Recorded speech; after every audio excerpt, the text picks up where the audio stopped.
आप देख रहे हैं number 1 digital news channel TD news, सच्ची और बड़ी खबर।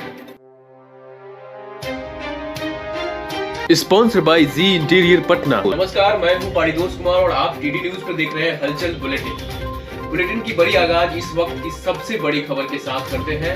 इस वक्त की बड़ी और अहम जानकारी। बंगाल में चुनावी परिणाम के बाद लगातार हिंसा का दौर जारी। राजनीतिक सियासत की तोड़फोड़ थमने का नाम नहीं ले रही है। चुनाव के दौरान और चुनाव के पश्चात तृणमूल कांग्रेस और भारतीय जनता पार्टियों में झड़प होती चली आ रही है। इस हिंसा में अब तक 9 लोगों की जान जा चुकी है। चुनाव के बाद यह प्रतिक्रिया और भी बढ़ गई है। बीजेपी लगातार टीएमसी पर आरोप लगाए जा रही है। बता दें कि बीते रोज भी बंगाल में स्थित बीजेपी के दफ्तर हमला हुआ, जिसके बाद हमलावरों ने पूरे दफ्तर में ही आग लगा दी। हालांकि कोई जान नहीं गई, परंतु कई लोग जख्मी हो गए। बीजेपी के दफ्तर और बीजेपी के कार्यकर्ताओं पर लगातार हो रहे इस हमले ने बंगाल में बीजेपी के कार्यकर्ताओं में डर की स्थिति पैदा कर दी है। डर का माहौल इस कदर कायम है कि कई कार्यकर्ता घर के बाहर ही नहीं निकल रहे हैं। बाहर निकलना उन्हें अपने जान से हाथ गंवाने जैसा लग रहा है। बंगाल में हो रही इस घटना में बंगाल के राज्यपाल जगदीप धनखड़ ने चिंता जताई है और कहा है कि बंगाल में इस तरह के हिंसात्मक गतिविधियों को कतई बर्दाश्त नहीं किया जाएगा। राज्यपाल ने इस घटना को शर्मसार करार देते हुए कहा कि आरोपियों पर जल्द से जल्द कार्रवाई की जाएगी। पश्चिम बंगाल में हुए घटनाओं के बाद मुख्यमंत्री ममता बनर्जी के खिलाफ विरोध प्रदर्शन और भी तेज हो गया है।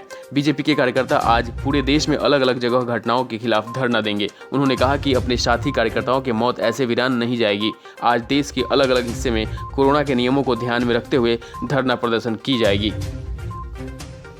बंगाल में बीजेपी के कार्यकर्ताओं पर हो रहे लगातार हमलाओं और हाल में 9 बीजेपी कार्यकर्ताओं की मौत को देखते हुए बीजेपी ने सुप्रीम कोर्ट को अर्जी देते हुए घटनाओं पर सीबीआई जांच की मांग की है।